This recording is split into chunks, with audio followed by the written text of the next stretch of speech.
m'appelle Renaud Garcia-Font, je suis contrebassiste, compositeur.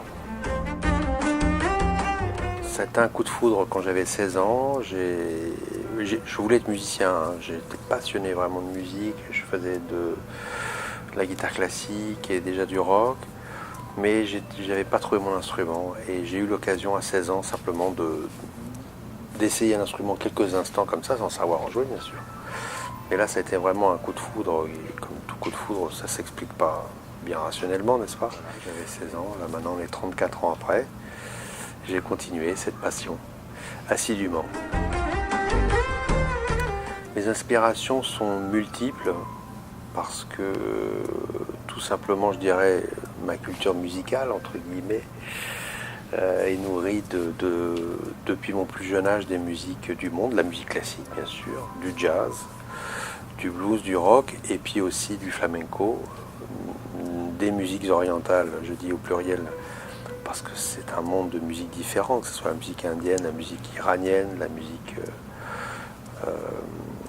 du Moyen-Orient, la musique arabe, tout ça, ce sont des mondes de musique différents, la musique africaine, la musique latino-américaine, tout ça se retrouve dans ce répertoire à différents moments et suivant un parcours qui part quand même de mes origines, disons, catalanes, espagnoles, qui part de la Méditerranée, mais pour après s'élargir au reste du monde. Alors moi j'ai suivi un cursus classique avec prix de conservatoire, etc. Mais en fait après ça j'ai tenu à vraiment redémarrer à zéro, c'est-à-dire toute la technique, comment tenir l'instrument, comment tenir l'archet, comment toutes ces choses-là qui sont fondamentales. Et donc ça m'a amené à plutôt me concentrer sur l'aspect technique de l'instrument, plutôt que de jouer plein de pièces et très mal. Je préférais essayer de faire des exercices, les faire bien, essayer de trouver, de développer différentes techniques, disons, et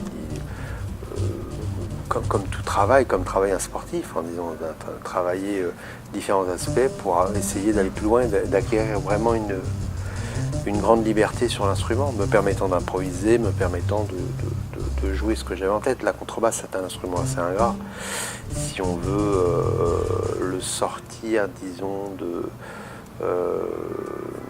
du rôle, et c'est pas péjoratif quand je dis ça, mais la contrebasse a un certain rôle dans la musique, que ce soit en musique classique où elle double le pupitre et le violoncelle, c'est pour ça que l'instrument a été inventé.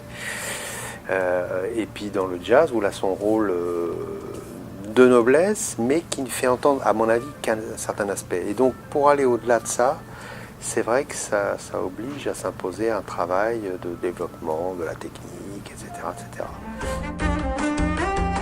Alors, San Francisco, ça sera donc le 30 avril, à Yoshi's, et je crois que c'est à 8h, PM, comme on dit ici. À Seattle, ce sera le 4 et le 5. Je vous invite à regarder sur le site pour avoir le lieu précis. Ce que je sais, c'est que le 4, c'est dans cette salle prestigieuse du Town Hall, et où à la fin de mon spectacle solo, monteront sur scène 20 contrebassistes de Seattle.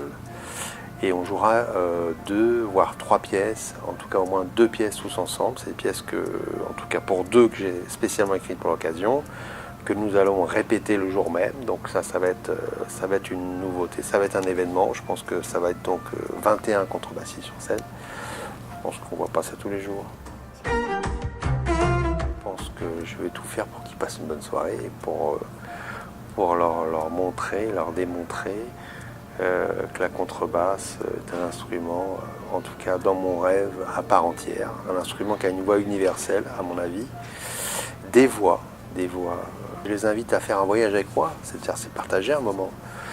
Ça, c'est très important. Il y a beaucoup de choses écrites, mais il y a aussi beaucoup de choses improvisées. Venez profiter d'une soirée unique.